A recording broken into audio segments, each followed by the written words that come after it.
이 때문에 시중은행에서 국고 유용 사고가 나도 국고 관리를 맡고 있는 한국은행이 적발하기란 사실상 불가능합니다.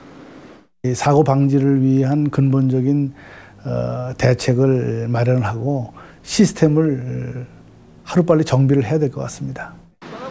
국고금이 계정에 입금됐을 때만 영수증이 나오도록 은행 시스템을 고치면 되지만 한국은행은 검토하고 있지 않다고 밝혔습니다. MBC 뉴스 강민구입니다.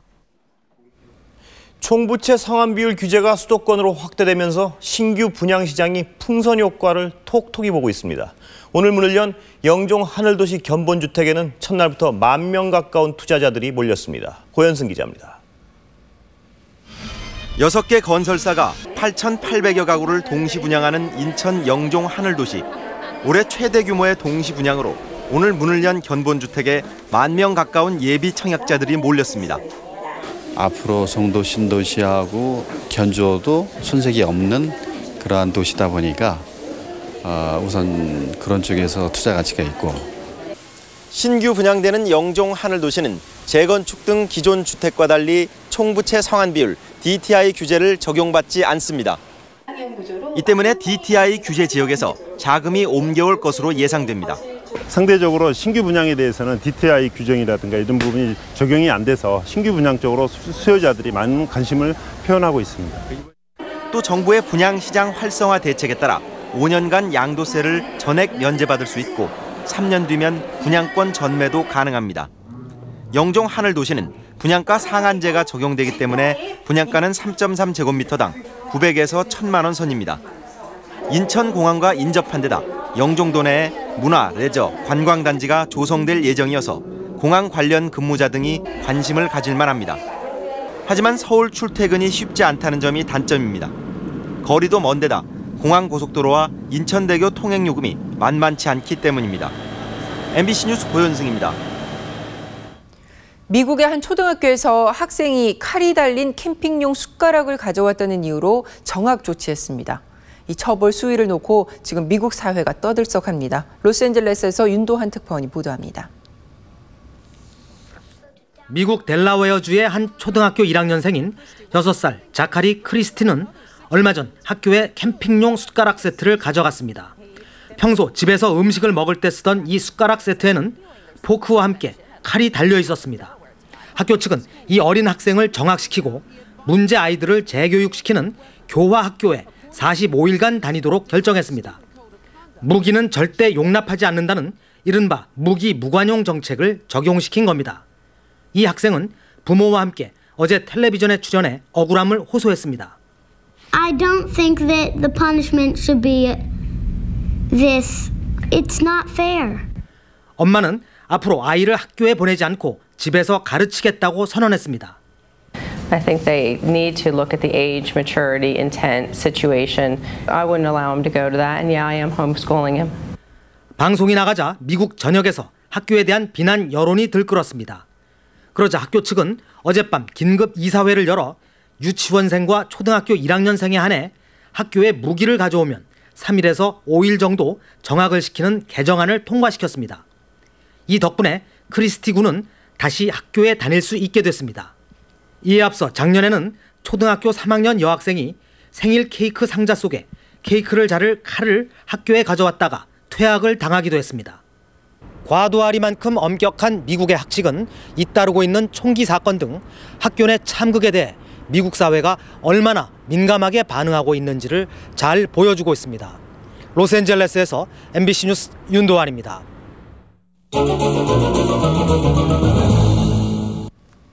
서울중앙지검 공안 1부는 외국 군수업체의 부탁을 받고 한국형 전투기와 관련된 기밀을 유출한 혐의로 예비역 공군소장 김모 씨를 구속했습니다.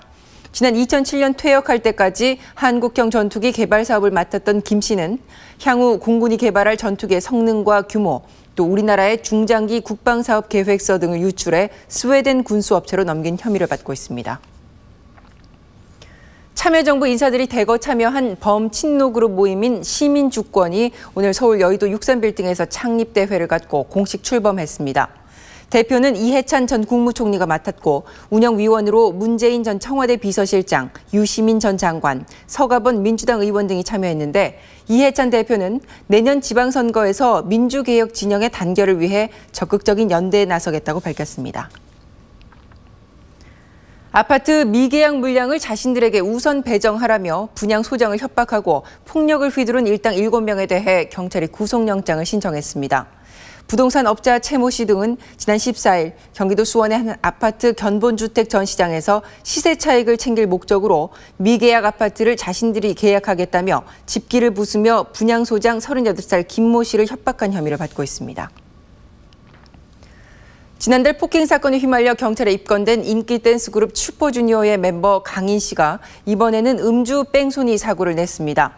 서울 강남경찰서는 어제 새벽 술에 취한 채 빌린 외제차를 운전하다 택시를 들이받고 달아났던 강인 씨가 사고를 낸 지 5시간 만에 경찰에 출석했으며 당시 혈중 알코올 농도는 0.08%로 면허 정지에 해당하는 상태였다고 밝혔습니다.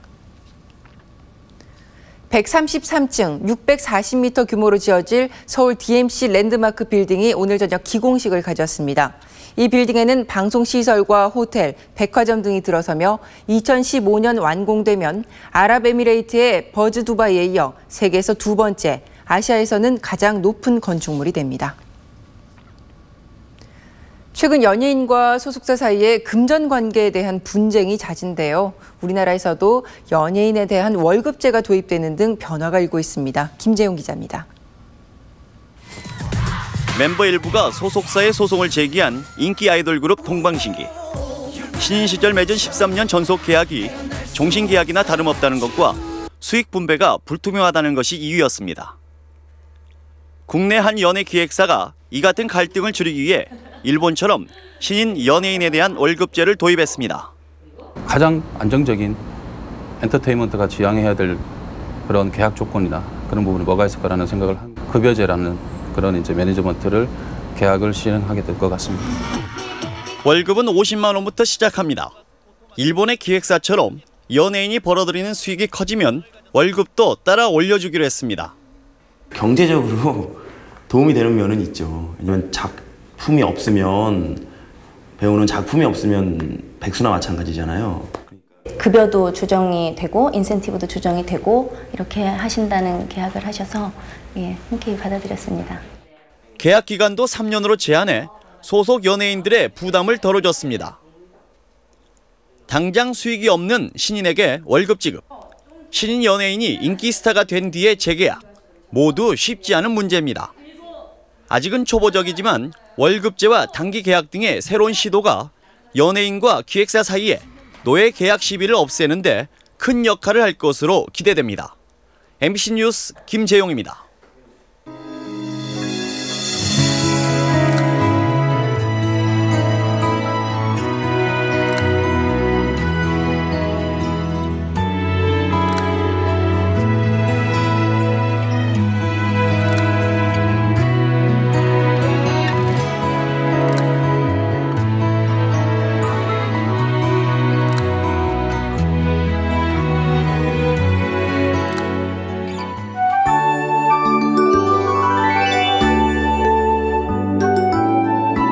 오늘 밤부터 내일 아침 사이 바람과 돌풍을 동반한 비가 쏟아지겠습니다. 지금 레이더를 보시면 강하게 발달한 비구름이 고양시와 경기 서해안, 서울과 수도권으로 다가오면서 시간당 10mm 안팎의 비를 뿌리고 있습니다. 이 비구름은 차츰 남동진할 것으로 보입니다. 밤새 경기 북부와 강원 북부 지방에 20에서 60mm 강한 비가 쏟아지겠고 그 밖의 지방은 5에서 40mm의 비가 내리겠습니다. 내륙 산간 지방에서 우박이 떨어지는 곳도 있겠으니 농가에선 피해 없도록 대비하셔야겠습니다. 이 비는 내일 오전에 그치겠지만 낮부터는 찬바람이 강하게 불면서 쌀쌀해지겠습니다. 내일 서울 경우 아침에는 11도, 낮 16도로 오늘보다 2도에서 5도가량 낮겠고 체감온도는 10도 아래로 떨어지겠습니다. 일요일인 모레 아침은 서울 9도 등 더 쌀쌀하겠지만 낮부터는 다소 누그러지겠습니다. 지금 한랭전선을 동반한 저기압이 바람만 부근에서 다가오고 있는 모습입니다. 밤사이 영향을 준 뒤 내일 오전에 동해로 물러나겠습니다. 내일 아침 기온은 서울 11도, 광주 13도가 예상됩니다.